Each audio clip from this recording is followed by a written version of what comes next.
Alright guys, let's talk about Super Mario Bros. For the Nintendo Switch. So the Switch community can now play the original Super Mario Bros. Game, sort of. We don't have the NES version, but we do have the arcade version through Arcade Archives via Hamster. And a lot of people are arguing and causing controversy over it because the arcade version of Super Mario Bros. Is a little different from the NES version. But we can get into that later. Here is my review of Arcade Archives versus Super Mario Bros. For the Nintendo Switch. As far as story is concerned, you have the same song and dance as the original game and pretty much every Mario game since. Bowser kidnaps Princess Peach, and Mario and Luigi head out through the Mushroom Kingdom to rescue her. Of course, story was even lighter in the original game. You get little cutscenes at the end of every castle, but that's pretty much it. As far as gameplay is concerned, Versus Super Mario Bros., just like the original, is a 2D platformer with combat elements thrown into the mix. In this regard, there's practically no difference between the two games because you're still using the same gameplay system and you're still doing the same stuff. But before we dive into the differences between the two versions of the game, just like Metal Slug 3, this game is an Arcade Archives game. That means you've got 2 extra game modes that you can go through, High Score mode and Caravan mode. And you've got customization options. You can make the game harder or easier with lives. You can change the in-game timer. And of course, you have the ability to make save states. Now let's talk about the differences between Super Mario Bros. On the NES and Versus Super Mario Bros. On arcades and now on the Nintendo Switch. The main difference is that a lot of levels have been changed and replaced. Power-ups are now in different locations in some of the stages. Some of the platforms are in different areas. But the biggest change here is that a lot of the stages have been replaced by other stages. In World 6, for example, a lot of its stages from Super Mario Bros. Were removed for being too easy and replaced by stages from what would eventually be known as Super Mario Bros. The Lost Levels. Significantly harder stages with much more precise platforming, obviously put into the arcade version to emphasize on getting more coins from players. Now, keeping this in mind, you're really playing the same game, it's just a little different from the original game you know. And the difficulty of the new levels, which is one of the biggest complaints I've seen around the communities, is easily balanced. As I said earlier, this is an Arcade Archives game, which means you can create save states at any point of the game. You see a difficult jump?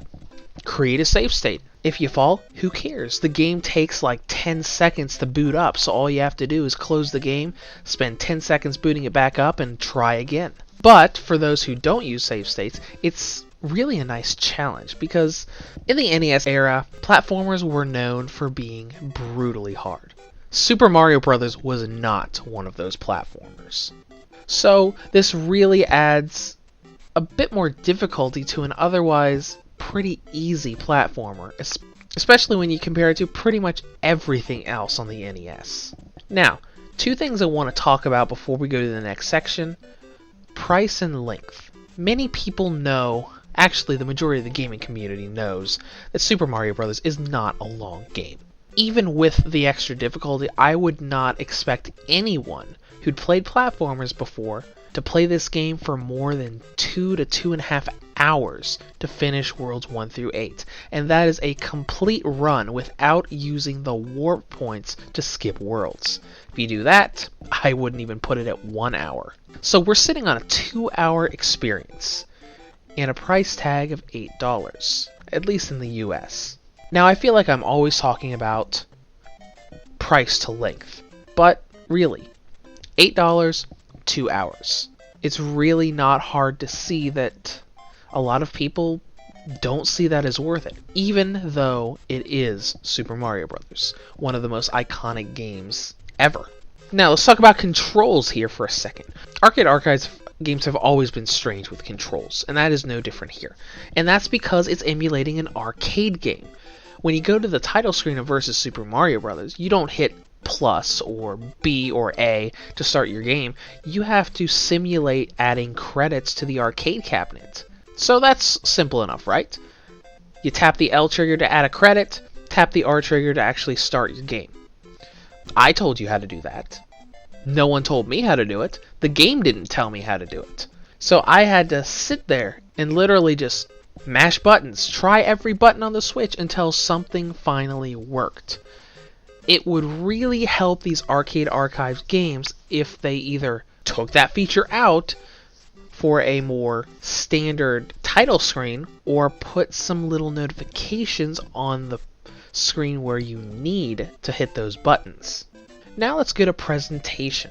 As far as graphics are concerned, I don't know what to say about the game. It looks good, but at the same time it doesn't. And that's all on the game's resolution and full screen.